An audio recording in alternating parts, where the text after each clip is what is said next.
Change. Everyone goes through it.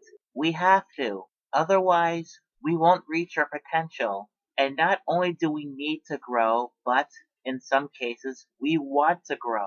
There is a feeling that we can do something more.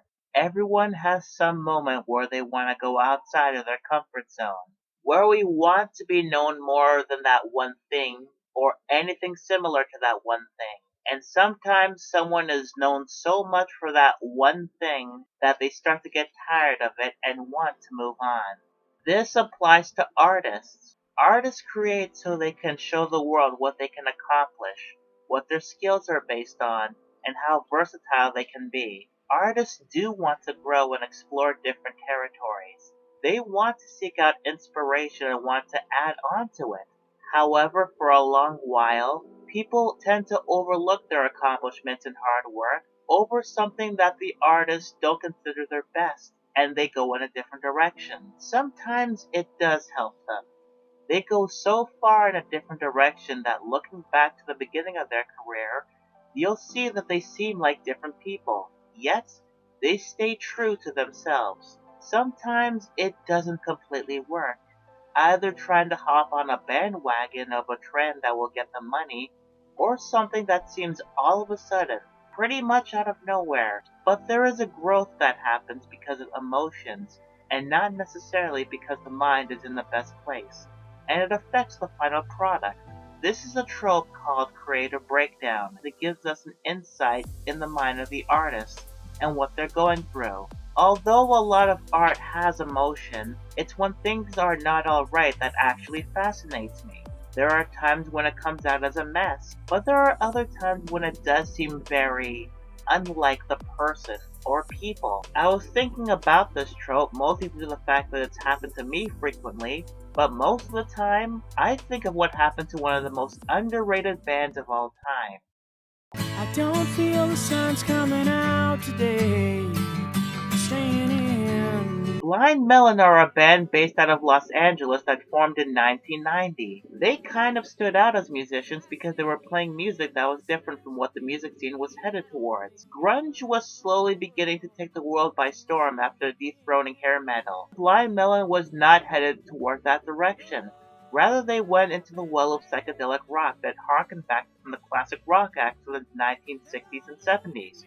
Artists like the Allman Brothers Band and the Grateful Dead. They seem like a palate cleanser compared to groups like Nirvana, Alice in Chains, and Soundgarden. They were the complete opposite of those bands, and that may have been a problem. Despite them being hyped up as the next big thing, they struggled to get traction. Their self-titled debut didn't sell well, even though they had a pretty big following. Around that time, they released their first single, Tones of Home, but it wasn't until they released No Rain where they finally broke through, especially the B-Girl video. Both the song and video brought them all sorts of attention, with fans buying their album and making their debut go multi-time platinum, although more than a fair share only bought that album to listen to that one song. But they still played in concerts that included Neil Young, Guns N' Roses, and Lenny Kravitz. All of the success was nice. However, there was a dark underlining in the band. Just like some of their grunge contemporaries, there was a fair share of drug abuse, mostly coming from the lead singer Shannon Hoon. While they toured, he had been coming on and off drugs, becoming increasingly erratic due to the drug abuse, and it led to more than a few stints in rehab. And although he had a wife and a newborn child, he still had some issues to get through, and it would bleed into their next album. One day I was watching a Much Music show called One Hit Wonders, which the band isn't, considering their first song went as high as number 10 on the Billboard Mainstream Rock Track when it was re-released in 1993. When I saw the show present the band, they showed part of the music video that interested me, something that showed the growth of the band, albeit in a different direction. However, there was no internet to see that video, so all I knew from this band was their best known song, up until I was in high school, when I searched up the video and that video was Galaxy. Seeing the video and hearing the song, it featured an entirely different band and sound. They seemingly grew from a band that featured Jimi Hendrix-esque guitar riffs and a bit of a folk rock style in the debut, to a harder, darker edge on their 1995 album Soup. It's because they tweaked their sound, lyrically and musically, and not by choice. When the band created their Soup album, their lead singer didn't exactly have a clear head.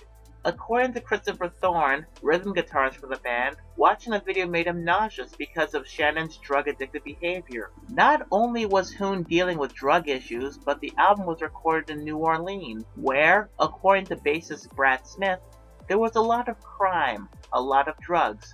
It's evil on a lot of levels. When this album was released in 1995, it threw fans off, especially those who are used to the psychedelic rock from the debut, and especially from those who only knew them for No Rain. This kind of shift in tone from a lighter album to a heavier album is not uncommon. In the same year Soup was released, Green Day released Insomniac, a darker, heavier version of Dookie. However, the Blind Melon albums were just jarring because of how different they were and how dark Soup is. For one, the album starts and ends with instrumental brass pieces in the style of a New Orleans jazz funeral, showing that the music and culture of said city is apparent. The song Galaxy is about Hoon's struggle with addiction, and he uses his car as a metaphor for it.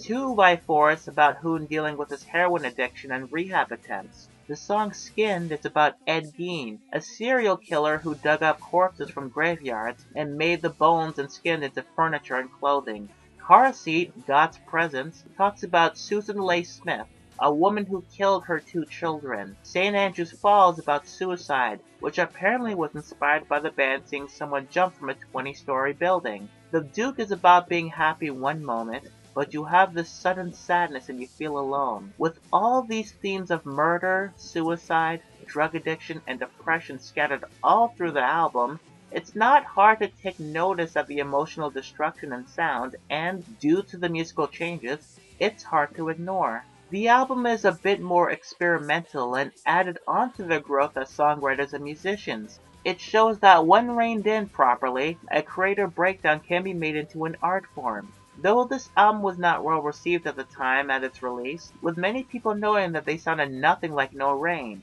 Which is true, but No Rain isn't particularly far off from what they would be ending up doing on Soup. If anything, the song stands out on the debut because it was the most gentle sounding song that is placed on the track listing filled with psychedelic tinged blues rock. No Rain is a good example of lyrical dissonance, where a song may sound happy but the lyrics are anything but. No Rain is an example because the song is about depression, and it's sung through an upbeat psychedelic rock track. And that isn't the only track from the debut to do this. The song Holy Man is a song that slams people who think that their own religious views are right. And Dear Old Dad is about Hoon's ex who dumped him after she found God. These 3 songs alone are examples of the darker edge that they always had. It's just presented in a different way, just like the Soup song Skinned, which is about a serial killer, but it's played for darker comedy, and features a kazoo and a banjo to play up its quirky musicianship. The reason as to why Soup is an underrated masterpiece is because of its slow burn in terms of appreciation. It shows that there is a growth despite the issues behind the scenes, and how the complications ended up making something better. This album is a great example of growth, and, during their 90s period, this is the most mature album in their discography. It shows that the band could be so much more than that one song that they're known for, and, over the years, that has gotten to be true. Despite it being conceived as a commercial failure in comparisons to the multi-platinum debut, Soup has gotten a lot of reappraisal over the years, actually going gold in Canada. In a 2018 interview with the Long Island Pulse, Christopher Thorne has said that the album really grew on people, and more importantly, it has a great shelf life because people aren't over it. Soup is an underrated masterpiece because it explores different territories. And not only are there different aspects that you can come back to, but there are new aspects that one would hear when coming back for another listen. It gives us a natural progression of an artist, and that is why Soup is an underrated genius.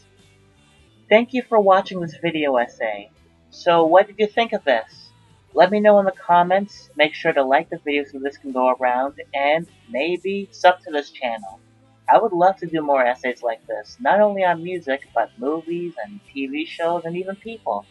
I hope you enjoyed this, and I will see you next time.